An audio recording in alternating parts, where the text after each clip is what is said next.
আগের ভিডিওটা করতে করতে বৃষ্টি চলে এসেছিলো বলে বন্ধ করে দিয়েছিলাম, যেখানে 12 পর্যন্ত হয়েছে। আজকে 13 থেকে করছি। তো ভিডিও শুরু করার আগে সবাইকে আর একবার বলবো যে ভিডিওটা পজ করে আগে অঙ্কটা নিজে করার চেষ্টা করো, যদি না পারো তখন দেখো ভিডিও। তো কী বলছে 13 নম্বরটা, মোহনের মাইনে প্রথম বছরে 12% বৃদ্ধি পায়। যেহেতু প্রথম বছরে 12% বৃদ্ধি পায় তাই +12% করেছিলাম। দ্বিতীয় বছরে 15% বৃদ্ধি পায় তাই +15% করেছিলাম। যদি মোহনের বর্তমান মাইনে 1,28,800 টাকা হয়, মানে 2 বছর পর তার মাইনে কত হলো? 2 বছর আগে একটা সামথিং মাইনে ছিল, সেটা 1 বছর পরে বেড়ে কিছু টাকা আসে, আবার 1 বছর পরে বেড়ে আসলো 1,28,800 টাকা। এখন বর্তমানে তার মাইনে এটা এসে দাঁড়ালো।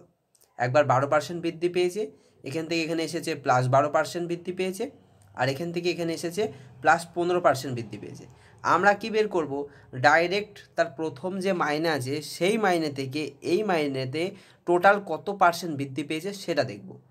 এই জাম্প করব না, আমরা ডাইরেক্ট প্রথম মাইনে আর 2 বছর পরে মাইনে যে 1,28,800 টাকা হলো, এই দুটোর মধ্যে কত পার্সেন্টেজ পার্থক্য সেটা দেখব।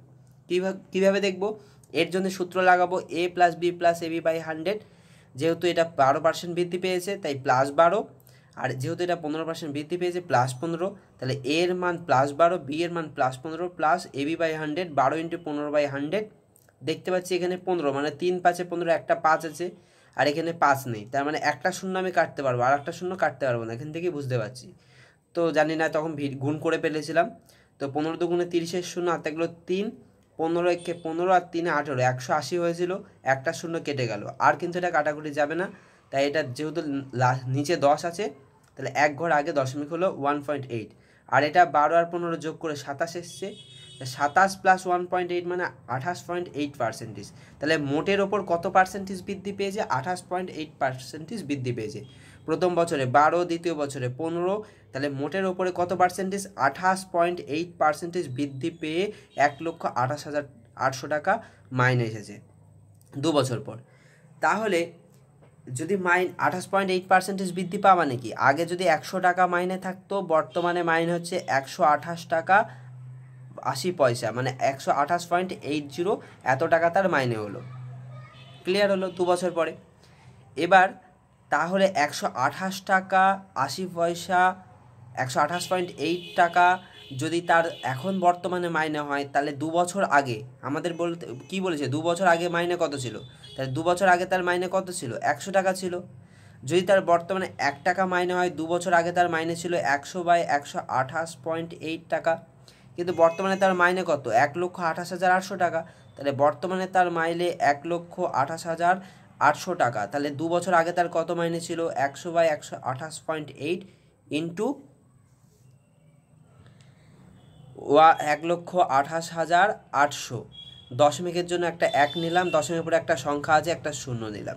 এটা দেখছি 1288, এটা 1288। তাহলে এই দুটো কেটে গিয়ে লাস্টে দুটো শূন্য পড়ে থাকলো, এই দুটো শূন্য এখানে বসিয়ে দিলাম। তাহলে দেখছি কটা শূন্য পড়ে থাকলো? এখানে 3টে, এখানে 2টো, আর কোনো সংখ্যা আছে? আর কোনো সংখ্যা নেই, 1 ছাড়া। তাহলে 1-এর পিঠে 3টে আর 2টো 5টা শূন্য, মানে কত হলো? 1,00,000 টাকা। তাহলে 2 বছর পরে 2 বছর আগে তার মাইনে ছিল 1,00,000 টাকা, যেটা দুবার বৃদ্ধি পেয়ে তার মাইনে এসে দাঁড়ায় 1,28,800 টাকা। ডি হচ্ছে রাইট অ্যান্সার। পরের অঙ্কটা দেখব।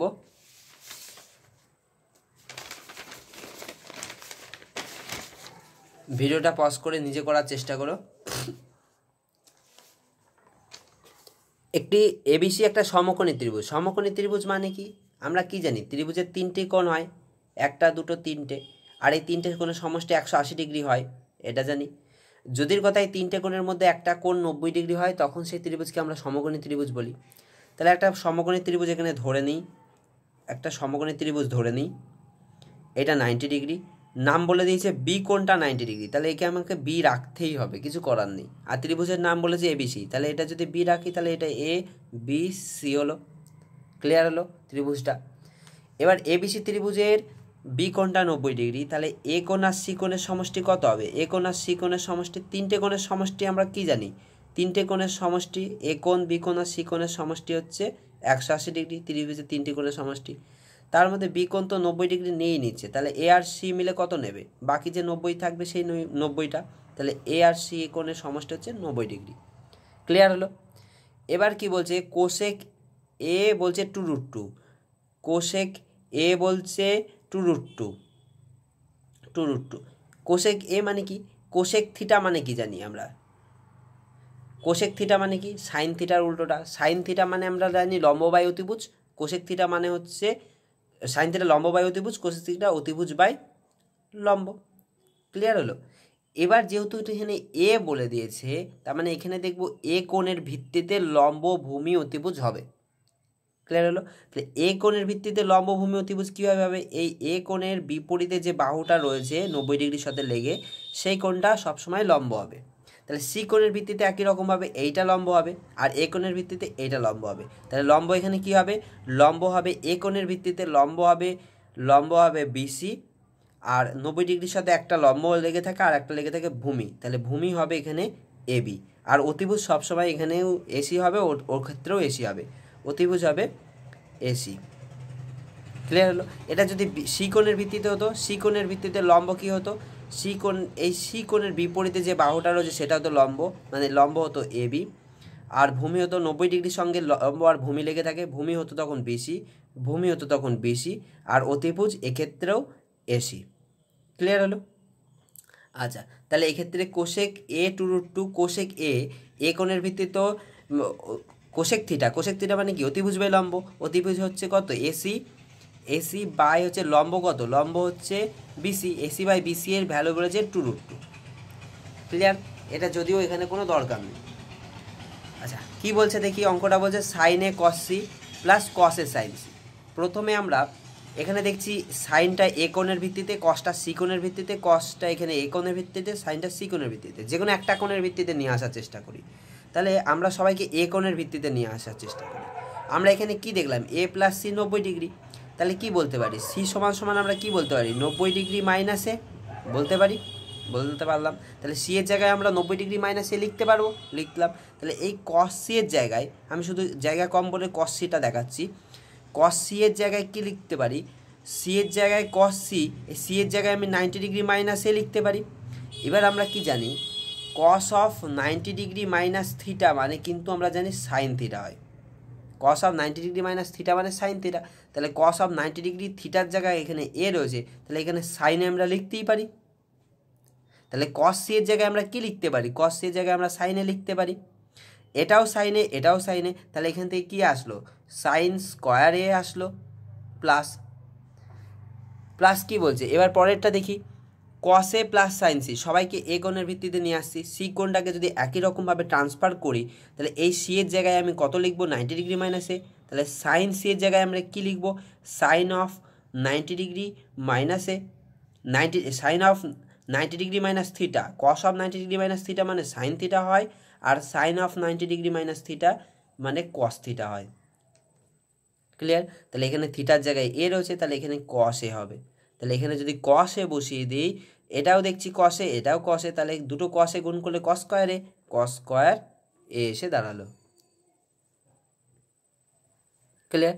এখানে কি দেখছি, সাইন স্কোয়ার এ প্লাস কস স্কোয়ার এ, আমরা কি জানি, sine square theta plus cos square theta সমান সমান কি জানি, 1। এখানে থিটার জায়গায় এ কোণ বলেছে, থিটা অ্যাকচুয়ালি যে কোনো একটা কোণের ভিত্তিতে, সূক্ষ্ম কোণের ভিত্তিতে, তো এটাও তো সূক্ষ্ম কোণ, তো এ সূক্ষ্ম কোণের ভিত্তিতে আমার এটাও তাহলে কত এসে দাঁড়াবে, 1 এসে দাঁড়াবে। তাহলে এর ভ্যালু কত হবে, সি হচ্ছে রাইট অ্যান্সার, 1 হবে। ক্লিয়ার? এভাবে তো করতেই পারি। আবার ডাইরেক্ট আমরা কি করতে পারি, ডাইরেক্ট কিন্তু এটা একটা সূত্র হয়, কার সূত্র, sine A cos B plus cos A sine B, এটা একটা সূত্রটা আমি বলে দিচ্ছি, sine A cos B plus cos A sine B, এই সূত্রে যদি আমি ফেলি তাহলে এটা হবে sine of A plus B এর সূত্র, sine of A plus B সূত্রটাও লিখে দিচ্ছি, sine A cos B plus cos A sine B. দেখছি সাইন এর জায়গায় এ, কস বি এর জায়গায় এখানে সি বসবে, প্লাস কস এর জায়গায় এ আছে, প্লাস সাইন সি বি এর জায়গায় সি বসবে, মিলে গিয়েছে এটার সাথে এটা। তাহলে এটা কি হবে, sine of A plus B, তাহলে sine of A plus B এর জায়গায় এখানে হবে এ প্লাস সি, তাহলে সাইন অফ অ্যাকচুয়ালি কী হবে এখানে এ প্লাস সি হবে, আর এ প্লাস সি এর ভ্যালু কত দেখেছি আমরা 90 ডিগ্রি দেখেছি, তাহলে 90 ডিগ্রি যদি বসিয়ে দিই সাইন 90 ডিগ্রির মান কত, সাইন 0 ডিগ্রির মান 0, 90 ডিগ্রির মান হয় 1, তাহলে 1 হচ্ছে রাইট অ্যান্সার, সি হচ্ছে রাইট অ্যান্সার। এইভাবেও করতে পারবো, আর নইলে যে এইখানে AC by BC equal to 2√2 বের করেছি এই ভিত্তিতেও কিন্তু এখানে করতে পারবো, লম্ব ভূমি অতিভুজ বের করে নিয়েও কিন্তু আমরা করতে পারবো। ক্লিয়ার হলো? পরেরটা দেখি, একটি ঘনকের সমগ্র তলের ক্ষেত্রফল 486 সেমি স্কোয়ার, ক্ষেত্রফল বলেছে সেমি স্কোয়ার। একটি ঘনকের সমগ্র তলের ক্ষেত্রফল 486 সেমি স্কোয়ার। ঘনক মানে কোনগুলা? আমরা লুডুর ছক্কা দেখেছি, লুডুর ছক্কা হচ্ছে একটা ঘনক যার সমগ্র তল যতগুলো তল আছে একই শেপের হয়, সবকটাই বর্গক্ষেত্র। ওই লুডুর ছক্কার কটা তল হয়? 6টা তল হয়। 6টা তলের সমষ্টি যদি 486 সেমি স্কোয়ার হয়, তাহলে এক একটা তলের ক্ষেত্রফল কত হবে? 6টা তলের ক্ষেত্রফল যদি 486 সেমি স্কোয়ার হয়, এক একটা তলের ক্ষেত্রফল একে 6 দিয়ে ভাগ করে দিই, 6 8 48, 6 একে 6 81 সেমি স্কোয়ার, তাহলে এক একটা তলের ক্ষেত্রফল পেলাম 81 সেমি স্কোয়ার। আর লুডুর ছক্কার এক একটা তল, প্রত্যেকটা তল এক একটা বর্গক্ষেত্র, বর্গক্ষেত্রের ক্ষেত্রফলের সূত্র কি? বাহু গুণ বাহু মানে বাহু স্কোয়ার, তাহলে বাহু স্কোয়ার ইকুয়াল টু তাহলে কত হলো? 81 সেমি স্কোয়ার। ক্লিয়ার হলো? প্রত্যেকটা তলের ক্ষেত্রফল তো 81 সেমি স্কোয়ার হলো, আর এক একটা তল বর্গক্ষেত্র, বর্গক্ষেত্রের ক্ষেত্রফলের সূত্র হচ্ছে বাহু স্কোয়ার, তাহলে বাহু square equal to 21 semi square. তাহলে অ্যাকচুয়ালি বাহু সমান সমান কত হবে?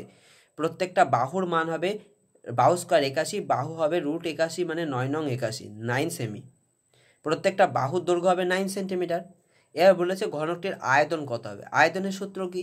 দৈর্ঘ্য গুণ প্রস্থ গুণ উচ্চতা, দৈর্ঘ্য গুণ প্রস্থ গুণ উচ্চতা। যে ঘনকের দৈর্ঘ্য প্রস্থ উচ্চতা সব কিছু সমান, তাহলে কত হবে? 9 গুণ 9 ইন্টু 9 মানে 9 নং 81, একে আবার 9 দ্বিগুণ, 9 × 9 8 নং 72, 729 সেমি কিউব হবে, যেহেতু এটা আয়তন তাই সেমি কিউব হবে, 729 সেমি কিউব। ঘনকটির আয়তন কত হবে? 729 সেমি কিউব। বি হচ্ছে রাইট অ্যান্সার। পরেরটা দেখি 16 নম্বরটা, একটি 5√13 সেন্টিমিটার ব্যাসার্ধের কেন্দ্রের একই পাশে অবস্থিত। তাহলে একটা ব্যাসার্ধের একটা বৃত্ত তার মানে আগে অঙ্কন করে নিই, এই বৃত্তটার নাম বলে দিয়েছি, কেন্দ্রের নাম বলে দিইনি, কেন্দ্রের নাম মনে করি ও। তো ব্যাসার্ধের দৈর্ঘ্য কত বলেছে? একটা ব্যাসার্ধ যদি হয় এটার দৈর্ঘ্য হচ্ছে 5√13 সেন্টিমিটার। আচ্ছা, দুটি জ্যায়ের দৈর্ঘ্য কেন্দ্রের একই পাশে, কেন্দ্রের একই পাশে বলে দিয়েছে, মানে দুটো জ্যা লিখে দিই কেন্দ্রের একই পাশে। দুটি জ্যায়ের দৈর্ঘ্য 12 সেন্টিমিটার এবং 20 সেন্টিমিটার, তাহলে নিশ্চিত এটা ছোট, এটা 12 সেন্টিমিটার হবে, এটা 20 সেন্টিমিটার হবে। তাহলে জ্যা দুটির মধ্যে দূরত্ব কত হবে? এখানে কিন্তু একটা জিনিস মিসিং আছে, জ্যা দুটোকে সমান্তরাল বলতে হবে। এটা হয়তো আমার লেখা ভুল হয়েছে, তো কেন্দ্রের একই পাশে অবস্থিত দুটি সমান্তরাল জ্যা লিখতে হবে, সমান্তরাল জ্যা লিখতে হবে। সমান্তরাল জ্যা যদি না হয়, এটা একটা জ্যা এরকম আসলো, আর একটা জ্যা আমি ইচ্ছা করে এদিকেও নিতে পারি, কেন্দ্রের একই পার্শ্বে যেহেতু বলেছে, তো এই দুটো সমান্তরাল জ্যা হবে। ক্লিয়ার? তো এবার কি বলছে, এখানে একটা ত্রিভুজ, বাহুগুলোর নাম দিয়ে দিই, এটা হচ্ছে এবি বাহু, এটা সিডি বাহু। আচ্ছা, এবার বলেছে জ্যা দুটির মধ্যে দূরত্ব কত, এই দূরত্বটা কত হবে বের করতে হবে, এই দূরত্বটা কত হবে সেটা বের করতে হবে, বের করব। তো প্রথমে এটা যদি যুক্ত করি, এটা কি অ্যাকচুয়ালি ও থেকে, যেহেতু কেন্দ্র থেকে যেহেতু বৃত্তের ব্যাসার্ধ পর্যন্ত, কেন্দ্র থেকে যেহেতু বৃত্তের পরিধি পর্যন্ত দাগ টানা হয়েছে, তাহলে এই ওবিটা একটা ব্যাসার্ধ, তাহলে ব্যাসার্ধ যেহেতু হয়েছে তাহলে দৈর্ঘ্য কত হয়? 5√13। ক্লিয়ার হলো? আচ্ছা, এবার এই এবি বাহুর ওপর একটা লম্ব অঙ্কন করি, কেন্দ্র থেকে যদি একটা এবি বাহুর ওপর লম্ব অঙ্কন করি, তাহলে এখানে যে কোণটা উৎপন্ন হলো সেটা হবে 90 ডিগ্রি।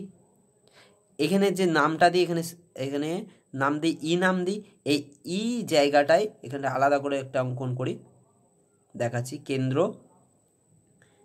থেকে একটা এখানে লম্ব অঙ্কন করলাম, আর এই হচ্ছে ব্যাসার্ধ যেটা হচ্ছে 5√13।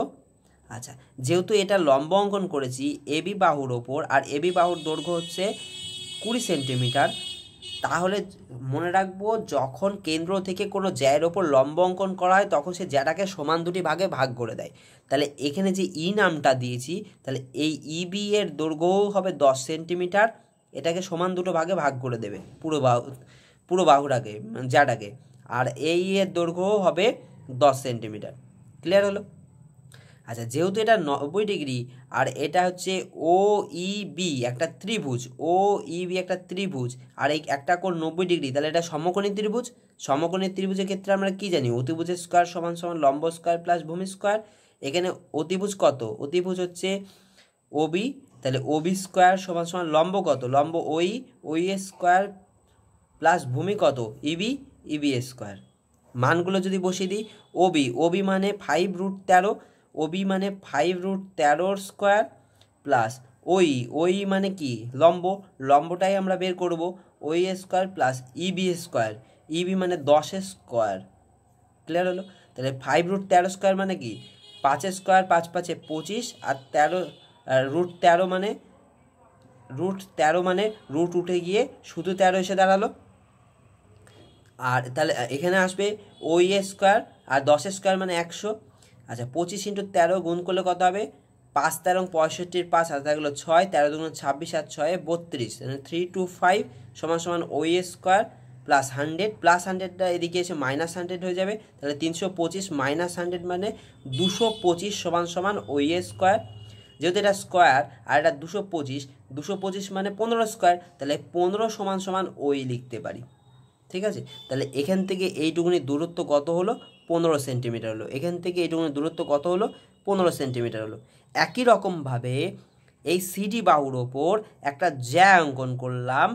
যেহেতু এবি আর সিডি বাহু সমান্তরাল, যেটা এখানে লেখা নেই, তাহলে ঠিক এর ওপর দিয়েও একটা যদি 90 ডিগ্রি সিডি বাহুর ওপর যদি একটা লম্ব অঙ্কন করি, এই লম্বর ওপর দিয়েই কিন্তু লম্বটা আসবে। লম্বর উপর দিয়ে লম্বটা এসে এখানে এফ বিন্দুতে মনে করি একটা 90 ডিগ্রি অঙ্কন করলো। একই রকমভাবে সিডি বাহুটাকেও সমান দুটো ভাগে ভাগ করবে। এটা 6 সেন্টিমিটার হবে, এটা 6 সেন্টিমিটার হবে। আর যেহেতু এটা বৃত্তের ব্যাসার্ধ, এটা দৈর্ঘ্য হবে 5√13।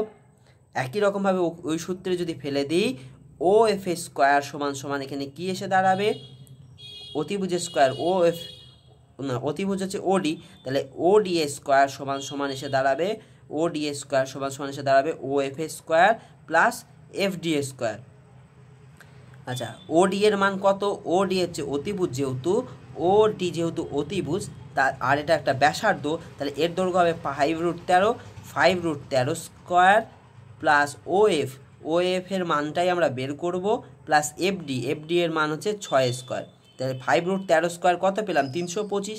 তাহলে 325 এখানটা করি, 325 সমান সমান ও এফ স্কোয়ার প্লাস 6 স্কোয়ার মানে 36, 36টা যদি এদিকে চলে আসে, 325 থেকে যদি 36 প্লাস 36 মাইনাস হয়ে যাবে।